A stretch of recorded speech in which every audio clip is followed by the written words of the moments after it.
Présidente, Monsieur le Préfet, Monsieur l'adjoint au maire de Nîmes, cher Daniel Jean Valade, je suis heureux de saluer. Mesdames, Messieurs, bien écoutez, je suis ravi de vous souhaiter la bienvenue cet après-midi pour une nouvelle édition, la 7e, je crois, des rencontres sur les pas de Saint-Louis. Alors je sais que vous aviez programmé un conférencier célèbre, connu, et puis vous avez modifié votre édition, et vous avez invité aujourd'hui Frédéric Signan, auteur d'un ouvrage que j'ai sous les yeux sur la Camargue, pour donc cette 7e édition de ces rencontres.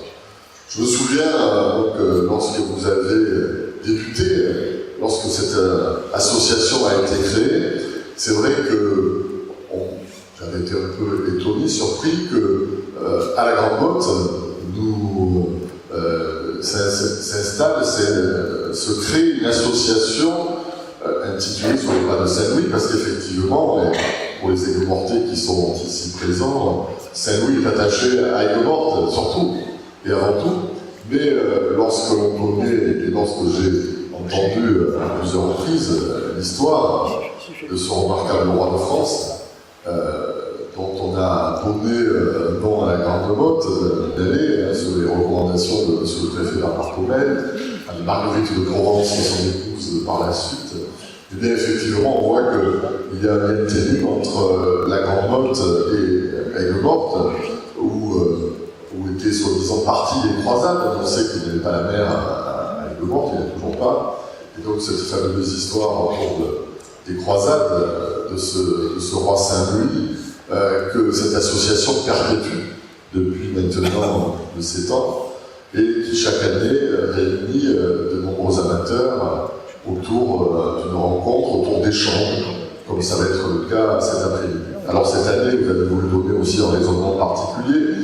Vous le savez, c'est le 50e anniversaire de la création de la Grande Motte, qui s'inscrit dans cette petite Camargue, qui va être l'objet de cette conférence cet après-midi. C'est vrai qu'il y a 50 ans de cela, la Camargue existe depuis de nombreux siècles. Il y a 50 ans de cela, les aménagements dans ce secteur de la petite Camargue n'existaient pas.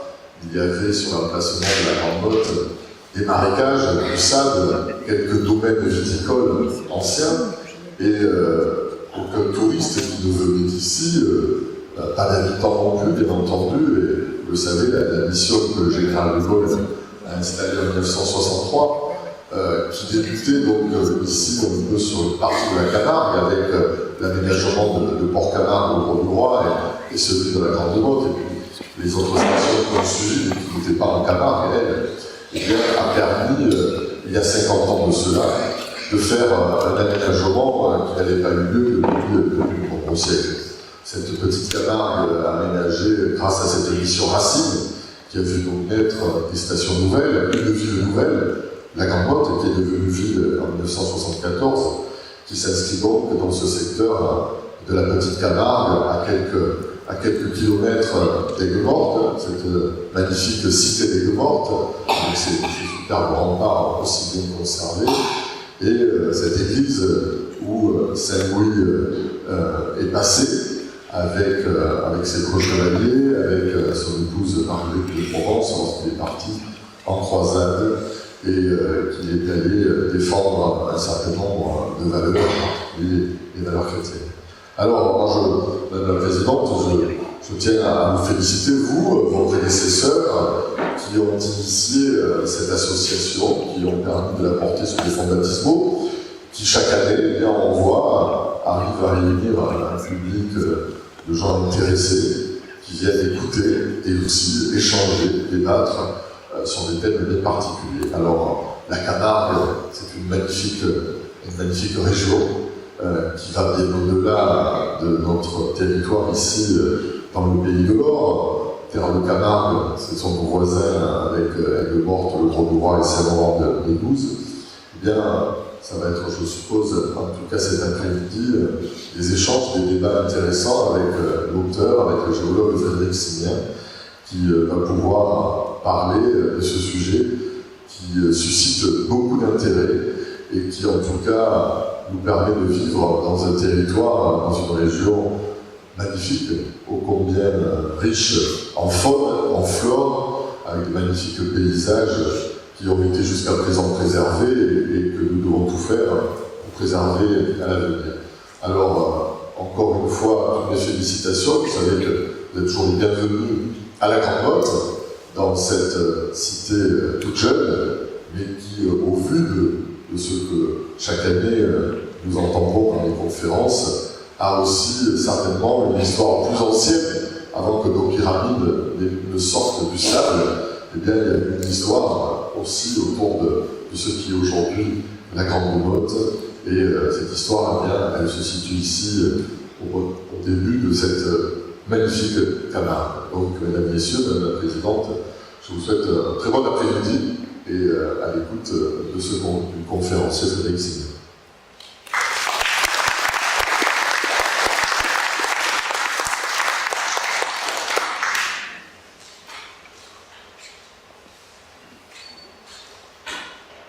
Monsieur le maire, merci de nous accueillir dans ce centre culturel et de nous avoir associés aux célébrations du cinquantenaire de la Grande Motte, que ces 7e rencontres clôture. Comme vous l'avez souligné, vous nous aviez déjà accueillis en 2015, à l'occasion des 4e rencontres. Vous vous aviez baptisé l'allée Marguerite de Provence, vous l'avez rappelé, en hommage à celle qui accompagna son royal du Loup en Terre Sainte. Aujourd'hui, nous vous invitons, monsieur le maire, ainsi que tous ceux qui nous font l'honneur d'assister à cette 7e rencontre de Saint-Louis, à nous accompagner dans les méandres du temps, à l'exemple de Jean Balladur, à qui, et je cite son discours de réception à l'Académie des Beaux-Arts en 1999, par son confrère Roger Talibert, la chance de s'exprimer est apparue en lui offrant le plus mauvais site de France, où seul chantait la mer et le vent, où des milliers d'oiseaux et de taureaux se partageaient un paysage où les moustiques régnaient en maître, où les vents de sable semblaient ensevelir son projet comme dans le désert d'Arabie. Dès son origine, notre association s'est solidement arrimée à la géologie du sable rhodanien en prenant contact avec l'équipe d'Alain Lemaire, ingénieur géologue, spécialiste du quaternaire, c'est-à-dire des deltas et des baies maritimes, équipe dont faisait partie Frédéric Simien, notre conférencier, que nous avons l'honneur d'accueillir avec Françoise Lemaire, qui a étroitement participé à l'œuvre de son époux, disparu en 2011. Quand le vent joue avec le sable, il dessine des paraboles. Loi immuable que retiendra Jean Balladur pour inscrire sa première œuvre en terre d'Occitanie au point zéro. Il aménage cette esplanade face à la grande dune originelle ayant donné son nom à notre ville, pour y marquer un point de convergence entre 3 paraboles, l'une exorcisant le passé, la seconde confortant le présent, et la troisième anticipant l'avenir. Ainsi va naître l'immeuble Poisson, surmonté d'une vigie pointée vers la citadelle d'Aigues-Mortes, trait d'union entre la modernité du XXe siècle et l'héritage capétien de la baie. Soucieux de répondre aux attentes des adorateurs du soleil venus du monde entier s'exposer sur le sable blond de la Méditerranée, Jean Balladur demandera à Joséphine Chevry, Grand Prix de Rome de sculpture, fascinée par le béton, qui a participé d'ailleurs aux dernières journées du patrimoine, de ponctuer le temps binaire, conduisant jusqu'au retour d'une petite troupe d'îles mystérieuses. Elles accueilleront des aliments de sculptures en béton dans le but, selon Jean Balladur, de nourrir la fierté des habitants d'une ville surgie des sables en une génération. Dans le texte sacré, le sable du désert est le signe d'un retour à la source des révélations. C'est peut-être ce que recherchait Louis IX en rejoignant l'Orient pour un pèlerinage pénitentiaire. Cette côte méditerranéenne, faite d'étangs saumâtres, de terre brûlée, de sable urticant et de moustiques, Frédéric Signin va vous en décrire l'évolution, les transformations et les récents aménagements. Frédéric Signin, qui a des attaches dans notre région, est géologue, titulaire d'un doctorat de géochimie isotopique. Sa carrière s'est déroulée en grande partie au Bureau de recherche géologique et minière à Orléans. Il en est aujourd'hui responsable des éditions.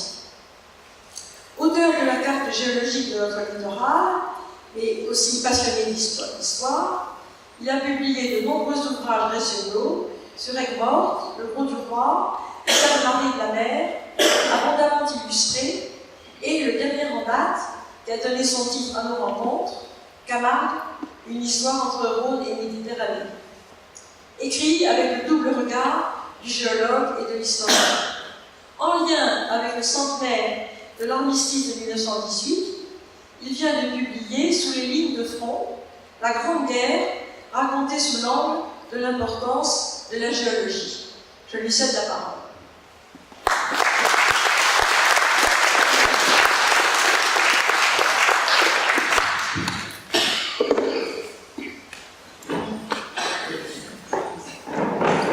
Merci Madame la Présidente, merci Monsieur le maire aussi de m'accueillir à la Grande Motte.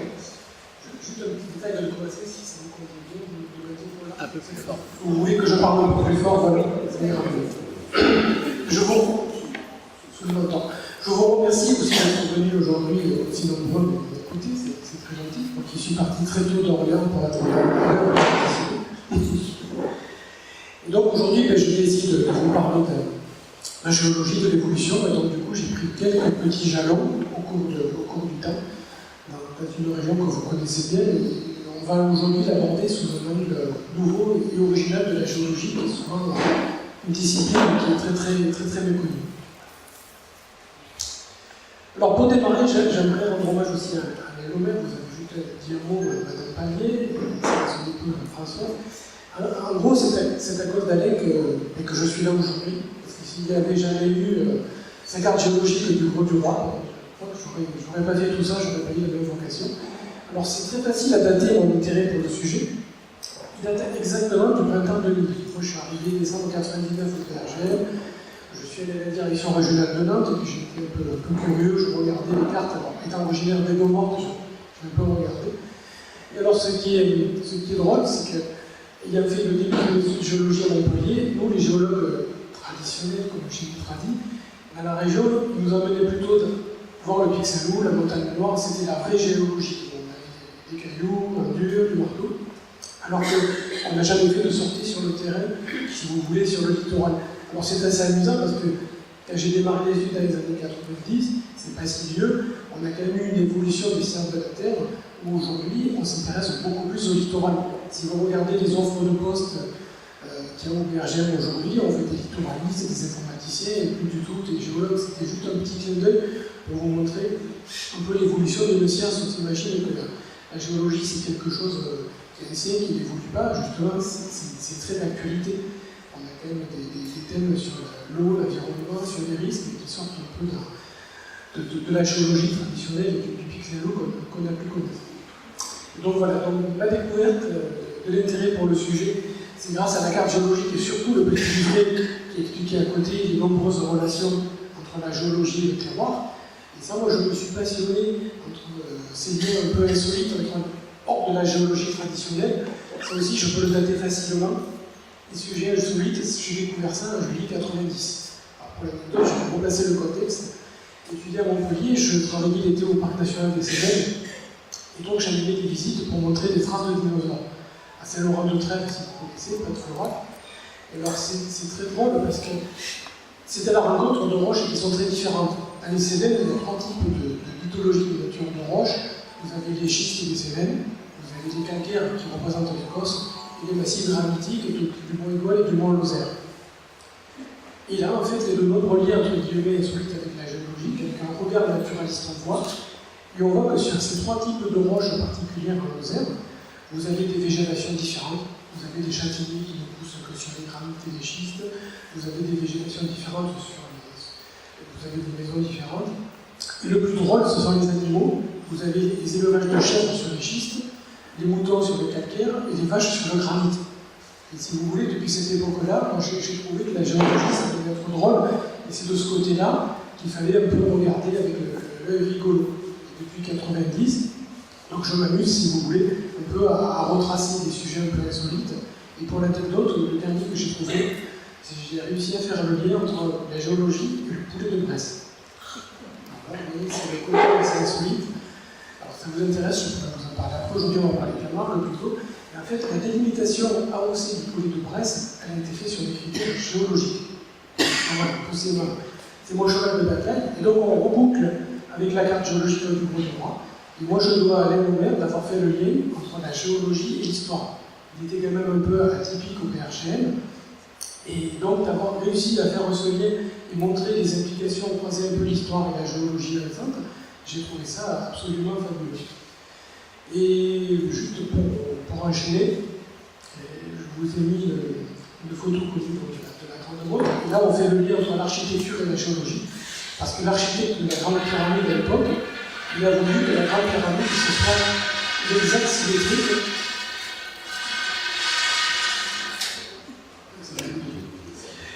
L'architecte de la Grande Motte a voulu que ce soit l'exacte symétrie du pixel. Donc vous voyez, le lien entre la géologie et l'architecture, c'est encore un lien insolite qui m'a assez amusé et fasciné. Voilà. Donc maintenant, on va rentrer dans le vif du sujet, si vous voulez. C'était juste un peu la présentation du contexte de mon intérêt pour le sujet. Donc sur la Camargue, je vous dis, la plupart des livres qui donnent de la Camargue, on voit toujours les chevaux, les taureaux, les flamands. Et puis après, on prend dans l'ordre les flamands, les taureaux, les chevaux. Des fois, il y a les gitans. C'est beau. Et moi, en fait, ce qui m'intéressait avec les travaux d'Alain Lemaire, c'est que de parler d'autre chose. Et moi, en fait, je ne trouvais pas de livre où on avait des reconstitutions de la Camargue et au quaternaire, durant l'état historique, et c'est ce qui m'intéressait. L'autre sujet dont je vais vous parler qui m'intéressait, ce sont les gouverneurs d'Aigues-Mortes. Je vous ai mis les gouverneurs d'Aigues-Mortes. À Aigues-Mortes, on a le château du gouverneur. Mais quel gouverneur? Alors qu'il y en a eu plein, il y a eu des histoires rocambolesques. Et ça, j'ai trouvé ça absolument fabuleux. Donc, je vous parlerai aujourd'hui, en gros, de toutes les photos du bas, de ce qu'on ne voit jamais, plutôt que des photos qui sont classiques. Et le dernier lien, je mettrai le lien avec la Grande Guerre. On reboucle avec la passion des sujets insolites, c'est qu'en fait, il y a énormément de liens que je vais vous présenter entre la Grande Guerre et la géologie, et c'est un sujet dont on n'aborde jamais. Et même au ministère des Armées, ils étaient surpris quand on est allé les voir, et on leur a parlé des liens avec la Grande Guerre et la géologie. Donc ça va être du coup la fin de la conférence, de la présentation. Donc la Camargue, c'est un peu le territoire français qui a le plus évolué sur le plan géographique. Vous n'avez aucune autre région française où la configuration géographique n'a jamais autant évolué. Ça, c'est quand même assez remarquable et ça mérite d'être souligné. Et puis, ce qu'il ne faut pas oublier, c'est que ça continue d'évoluer parce que le littoral évolue sans cesse. Il y a des endroits où ça avance, des endroits où ça recule. Donc, je vous montrerai une photo à la fin. Donc, la Camargue, c'est vraiment unique en France. Ailleurs, vous avez la plupart du temps sur le littoral atlantique des estuaires au bout des fleuves, alors qu'en Camargue, on a un delta. Je ne sais pas si vous regardez la carte de France, la Seine se jette dans la Manche, vous avez la Loire avec un estuaire, vous avez la Garonne avec un estuaire, il n'y a que chez nous où on a un delta.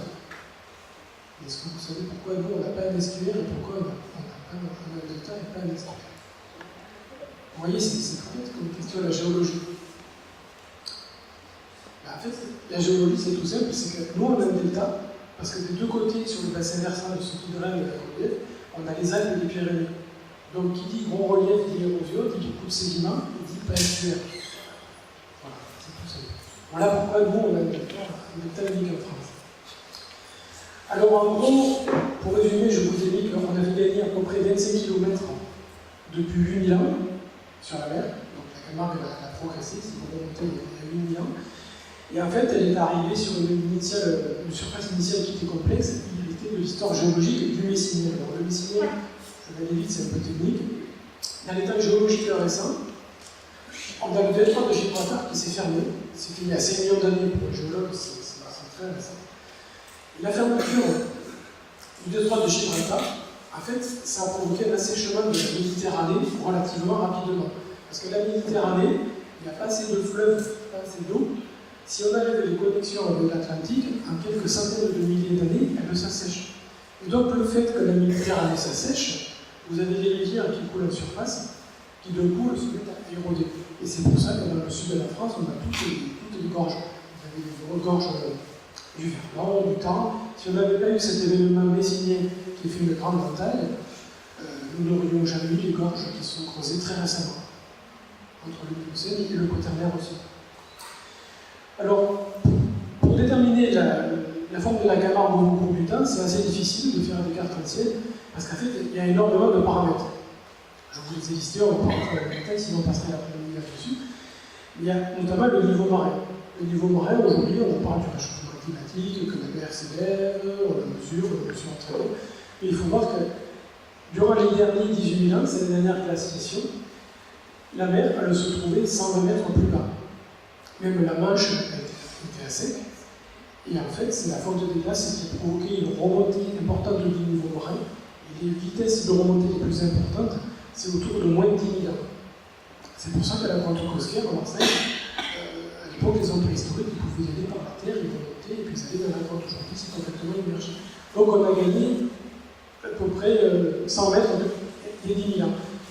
Et il y a moins de 6 000 ans, du fait de la stabilisation du niveau marin, c'est là où la Camargue, elle a pu commencer à croître, commencer à pousser. Et donc, le Rhône et la Durance et ses alluvions ont charrié tout un tas de sédiments. Vous voyez, il y a le niveau marin, il y a les différents courants, les flux sédimentaires qui changent en fonction du climat. Alors, ce qu'on oublie de dire aussi, on parle aujourd'hui tous du réchauffement climatique, mais le climat, il a changé au cours des temps à la fois géologiques et même sur des temps historiques. On sait par exemple, si vous tapez sur Google optimum climatique médiéval, il a fait beaucoup plus chaud qu'aujourd'hui au moment des croisades. Ça, c'est assez drôle à remarquer. Et donc, qui dit climat différent, dit érosion différente. Et après, cet optimum climatique médiéval, il a été suivi par le petit âge glaciaire. Donc ça, il faut bien avoir en tête que bon, il y a le changement climatique actuel avec une part certainement humaine et une part naturelle.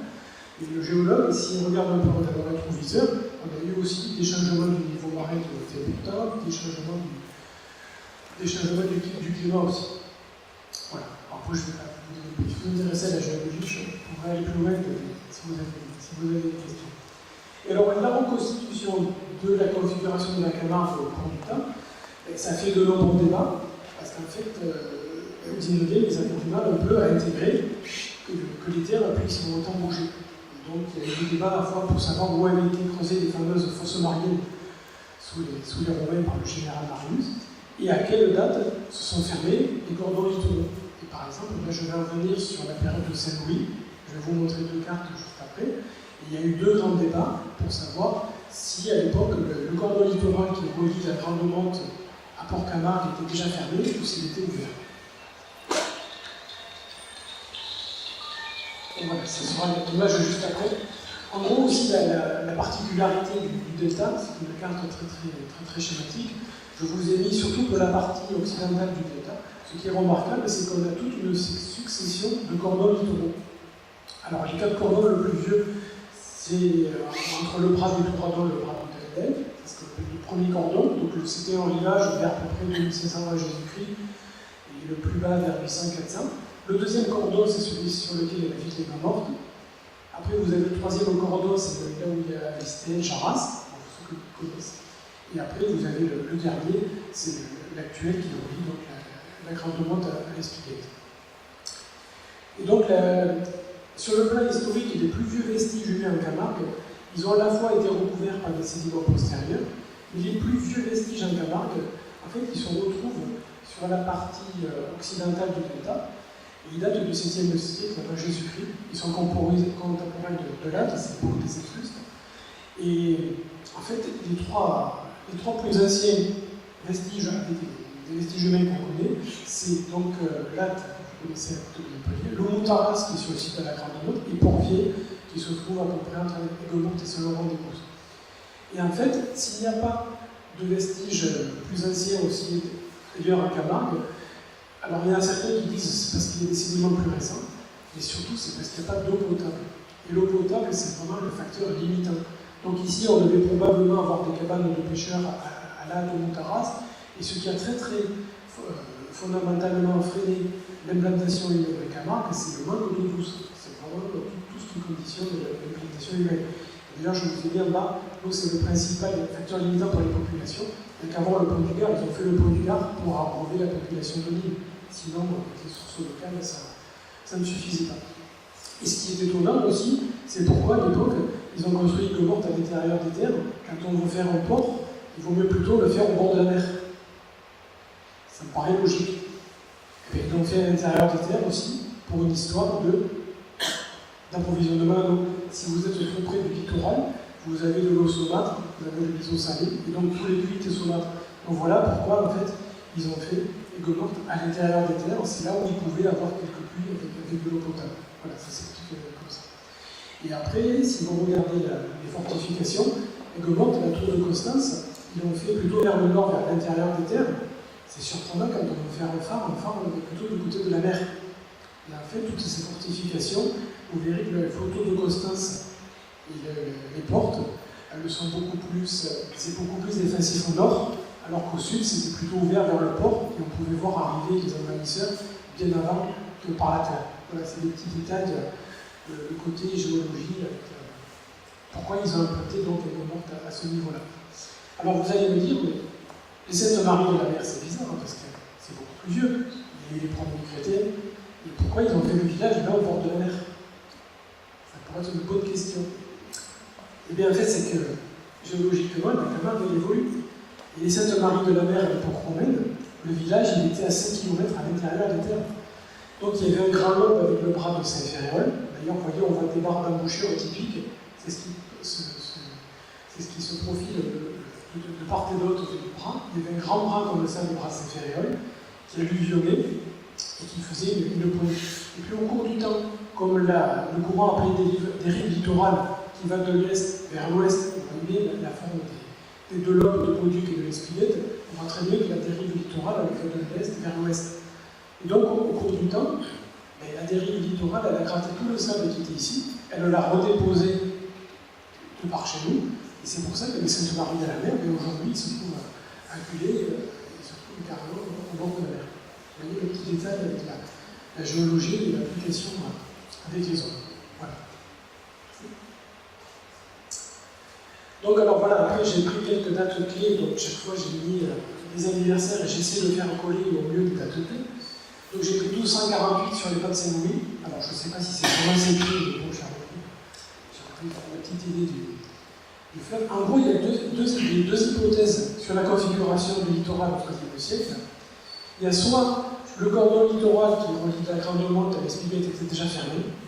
C'est le modèle développé au départ par le secrétaire Alexandre Esparon, qui a écrit des mémoires sur Aigues-Mortes, qui lui-même avait repris des études quand ils ont commencé à étudier pour faire le port de Sète en 1666, et des hydrographes qui sont venus, et ils ont regardé ces bandes de roches qu'à l'époque ils avaient étudiées pour faire un port implanté Sète par ici. Et donc Alexandre Esparon a repris dans des choses plus anciennes, il a produit un mémoire à la fin du XVIIIe siècle. Alors malheureusement, je n'ai jamais trouvé son portrait, pourtant j'ai cherché. J'ai juste trouvé le fils. Bon, je vous ai mis le fils, il s'appelle Alexandre Esparon. Il est mort il y a juste 200 ans. On peut espérer que le fils ressemble au père. Donc à Aigues-Mortes, vous avez la rue d'Esparon. Et pour l'anecdote, le fils a été consul. Il a été consul au Levant, en Tunisie, il a eu une belle carrière diplomatique. Et pour l'anecdote, c'était aussi le premier maire d'Aigues-Mortes sous la Révolution. Donc voilà, pour l'anecdote. Donc après les idées d'Alexandre Esparon sur un modèle de littoral qui n'avait pas évolué, il y en a d'autres qui ont repris l'idée, c'est cette idée de littoral fixe, notamment du Mardax, que vous connaissez ici, parce que c'est 107, je crois, qui a écrit sur le littoral d'Aigues-Mortes. C'était le médecin local, il s'est intéressé au littoral, il a fait une publication vers 1803 ou 4, je crois. Et après, Olivier Dumas qui a fait, lui, la première carte géologique du secteur. Et alors c'est assez marrant parce que Charles Lantéric, lui, il a popularisé l'idée de ce littoral déjà fermé comme aujourd'hui au XIIIe siècle. Et Charles Lantéric, donc, il a fait sa publication, il a repris la carte d'Emilien Dumas. Lui, il était ingénieur des ponts et chaussées. Alors ce qui m'a vraiment stupéfait chez lui, c'est qu'il était ingénieur des ponts et chaussées. Il a travaillé, c'est lui qui est à l'origine du phare de l'Espiguette. Il voyait bien que le littoral évoluait, il y avait des endroits où le sable avançait, reculait. Il n'a pas imaginé qu'au XIIIe siècle, le littoral il était vraiment différent par rapport à aujourd'hui. Donc pour lui, dans son idée, le littoral du XIIIe, c'était le littoral du XIXe. Il n'y avait aucun recul critique. Donc il a repris la carte du 1850 et pour lui, tout ça. Donc, ils étaient un peu embêtés pour mettre une flotte. Donc du coup, pour eux, dans ce modèle-là, Esparon, Dax et Dumas, pour eux, la flotte de Saint-Louis, elle était stationnée devant la grande motte.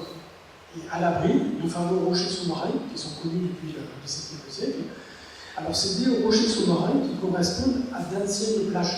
C'est des anciennes grêlures. Je vous rappelle, au début, on a vu la remontée du niveau marin. Et au cours de la remontée du niveau marin, ça s'est pas fait de manière linéaire. Il y a des moments où la mer s'est arrêtée de monter. Et donc, du coup, il y a des sables qui ont pu être émergés. Et donc, ça s'est cimenté, ça s'est enduré. Et donc, c'est pour ça qu'à peu près à 7 ou 8 mètres de profondeur, un peu au large de la grande motte, on a ces bancs de rochers. Et pour eux, donc Charles Téric et les autres, la flotte de Saint-Louis, eh bien, en fait, elle est stationnée ici et il naviguait à travers le canal Vieux.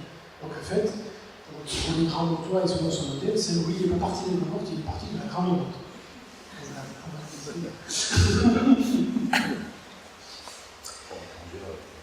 Voilà. Et alors, l'autre modèle auquel je crois, bien sûr, qu'on s'intéresse un peu à l'évolution du littoral, c'est le modèle de Jules Pagési. Alors, Jules Pagési, c'était un grand monsieur, il a été sénateur de Léron, maire de Montpellier, grand palmarès politique. Et en fait, lui, il s'était intéressé à des textes anciens, c'est les archives notamment de Bessot de la Motte. Il a repris un peu textuellement, il a regardé à quelle époque, par exemple, on mentionnait que le Reposé était mentionné comme un étang. Donc ça pouvait donner des indices, s'il y avait la mer, s'il y avait ce qu'il y avait. Et donc lui, il a publié aussi une mémoire sur le pont des Mortes. Et pour lui, au XIIIe siècle, la rade elle était encore ouverte, la baie des Mortes au XIIIe siècle était totalement ouverte, et la flotte de Saint-Louis, elle était stationnée aujourd'hui ce qu'on appelle l'étang du Reposé. Donc voilà en gros les deux modèles, si vous voulez, au XIIIe siècle qui ont perduré. Donc la flotte de Saint-Louis, soit elle était stationnée du côté d'aujourd'hui au passé de Vidaume, ou alors pour eux, elle était stationnée entre la Grande Motte et le banc de rocher sous-marin. Et moi je crois plutôt à l'hypothèse de Pagési, parce que dès qu'on regarde l'évolution du littoral, sans être un grand savant, on voit que le littoral évolue au cours du temps. Donc il vaut mieux se fier au modèle Pagési. Donc voilà, j'essaie de vous faire une petite constitution. Comment moi je voyais le littoral au XIIIe siècle. Et alors, pourquoi aussi l'autre argument béton c'était en fait une baie et non pas quelque chose de fermé comme l'étang. C'est qu'en fait, à cette époque-là, vous aviez deux bras du Rhône qui coulaient dans la baie. Qu'est-ce qu'on appelle le bras de Péquet, qui sortait au gros de la Chèvre, et l'autre bras, au sud de l'Istet, c'est le gros de Malcanet. Donc en fait, si vous avez deux bras du Rhône qui n'arrêtent pas de couler dans une baie, forcément, vous n'arrivez pas à fermer le cordon littoral. Donc c'est un argument en béton pour dire que la baie au XIIIe siècle, elle n'était pas fermée, mais elle était absolument ouverte. Et après, on verra que c'est quand ils ont détourné le bras de Péquet, qu'en fait, à ce moment-là, je redonne une carte pour vous le montrer, à ce moment-là, le cordon littoral qui relie la Grande Motte à Port-Camargue va s'en refermer. Donc voilà. Et donc, l'argument béton pour dire l'évolution du littoral, c'est qu'il y avait au moins deux bras du Rhône. Donc, si vous avez deux bras, c'est que la baie était ouverte. Pour l'anecdote, je vous connaissais tous la statue de Saint-Louis est morte, je présume, vous l'avez tous vu au moins une fois. Elle est en bronze. Et bien en fait, il y a sa petite sœur qui est en plâtre. J'ai découvert ça il n'y a pas longtemps, et elle se trouve à Ville-d'Avray. Parce que la Ville-d'Avray, c'est juste à côté de Versailles de Paris. Et le sculpteur James Pradier avait une maison, et donc il avait fait des essais et une poche. Et puis il avait cette statue de Saint-Louis qui a la même que la nôtre en bronze, et du coup il l'a offerte à la ville, à l'église de Ville-d'Avray. Donc si vous allez un jour à Ville-d'Avray, vous verrez le même Saint-Louis. Alors malheureusement, il est coincé entre la porte, devant il y a des panneaux explicatifs, il est plein de poussière, et je me suis dit c'est un vrai scandale de notre Saint-Louis de le voir aussi loin et en plâtre. Voilà, c'était pour la vérité. Et puis pour l'autre sujet intéressant aussi d'actualité, c'est qu'il y a des recherches en cours, justement on fait de la prospection magnétique, et ils ont retrouvé des encres assez anciennes, on a des déjeuners très intéressants.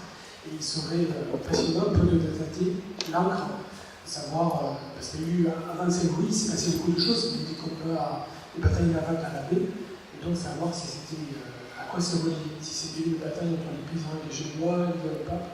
Donc vous voyez, l'histoire locale, on est encore loin de tout connaître, c'était juste un petit clin d'œil pour vous dire qu'il y avait toujours des recherches en cours. Et autre petit détail amusant, je vous ai dessiné 2 salets. Parce que les salets, en fait, quand vous faites la visite, on vous parle toujours de Pécaïus, des Romains, patati, patata, ça hérisse le poil toujours. C'est que, en fait, il n'a pas pu y avoir de salets à l'époque romaine, tout simplement, parce que le rivage, il se trouvait au niveau des Gomorres. Donc là, on était encore dans la baie ouverte, donc en pleine mer, vous ne pouvez pas faire des salets. Donc c'est pas possible. Donc Pécaïus, c'est quelque chose qu'on raconte tout le temps, et Pécaïus, il faut l'abandonner.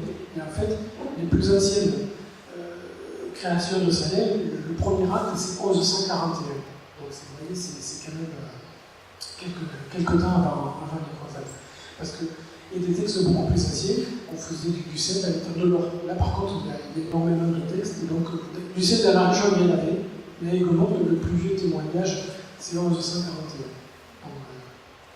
Donc Pécaïus, on va oublier les liens. Alors, belle trouvaille en 2015 aussi, donc il y a des archéologues qui ont regardé la base des remparts de Gaulois et ils ont fait une trouvaille sensationnelle. Alors, ils ont trouvé des gros blocs qui font à peu près cette taille-là. Alors, moi, aujourd'hui, on va appeler ça des galets, parce que les géologues, ils ont des terminologies. Un galet, c'est à moins de 20 cm. Or, là, les blocs, ils peuvent aller jusqu'à 50 cm. Et donc, ces gros galets, si vous avez...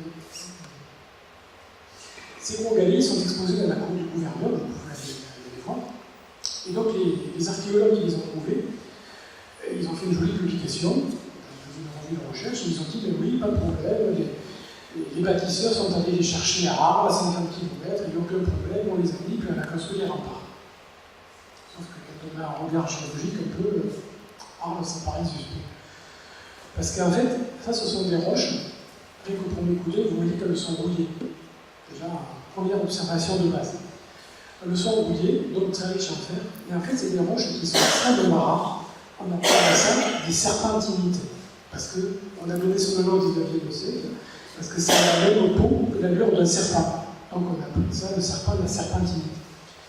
Et ces serpentinites, elles sont hyper rares à la surface de la Terre, parce que ce sont en fait des roches du manteau terrestre. Et donc le manteau terrestre, il est à peu près entre 30 et 60 km de profondeur. Donc pour les voir à la surface, il faut des conditions géologiques assez rares. Et par exemple, il faut une collision de chaînes de montagne où vous pouvez remonter des grandes profondeurs, quelques petits vestiges. Mais il n'y en a jamais des très très grands volumes qui sont à la fleur en or. Donc moi, voir des roches comme ça, assez rares, qui viendraient d'Arles, ça m'a paru suspect. Alors il y en a qui sont connus un peu similaires dans la région, qui viennent des Alpes, c'est très très anecdotique. Et puis, après tout, à Arles, pourquoi ramasser uniquement ce type de roche? Ils auraient pu prendre ceux des galets, des granites. Pourquoi avoir choisi uniquement ce type de roche plutôt rare? Donc ça m'a un peu interpellé. Et donc Madame Froment des monuments historiques, des Gomorres qui n'a pas pu venir, il a un petit souci, elle m'a gentiment prêté 3 cailloux. Et donc ce qu'on a fait cet été, au mois de septembre, voilà, on en a signé des petits bouts de 30 microns d'épaisseur. On fait ça régulièrement, on appelle ça une lamomèse. On a regardé donc les minéraux qu'il y avait à l'intérieur.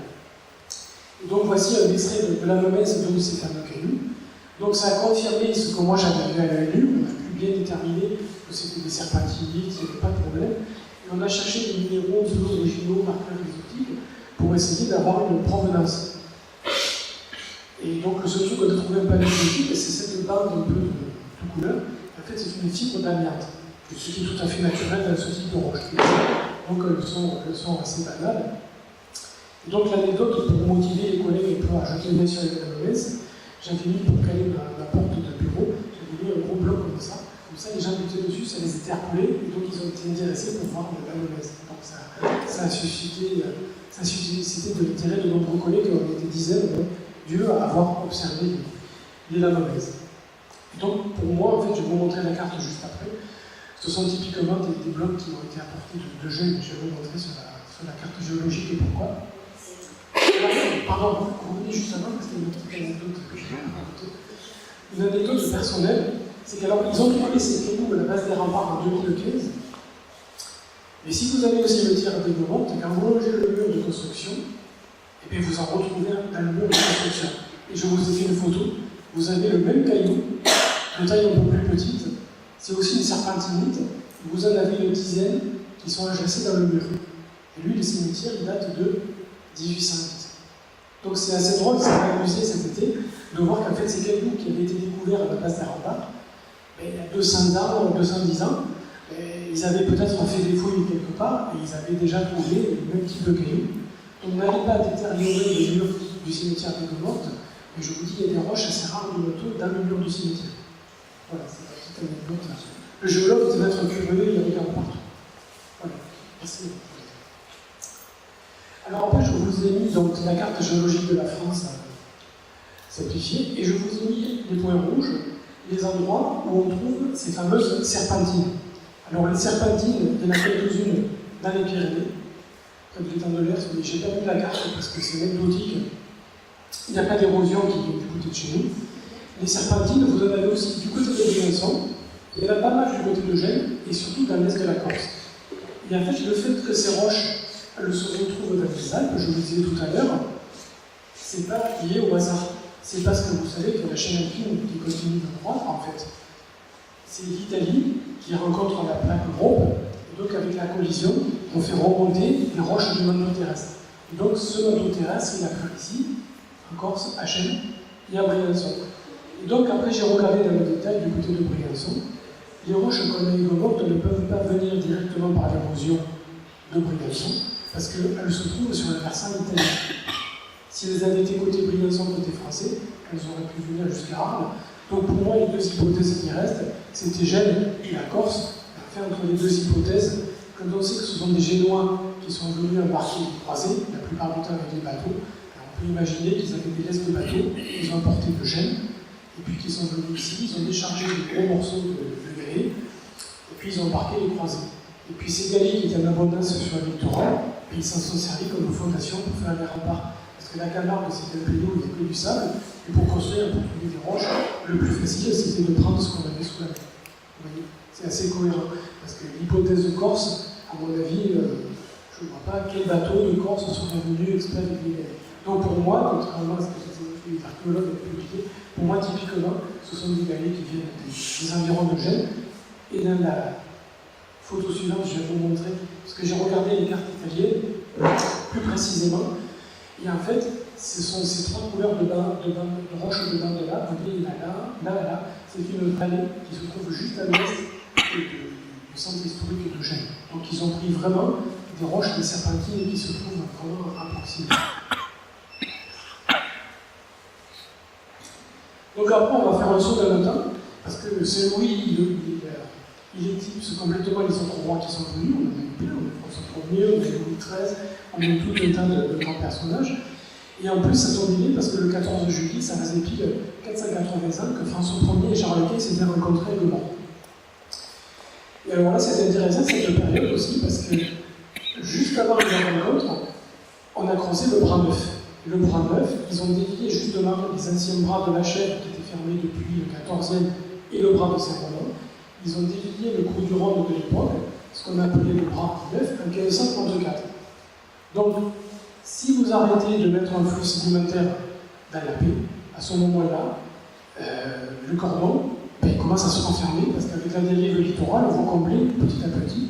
Et ça colle tout à fait avec ce qu'avait remarqué Jules Pagesi au 19e.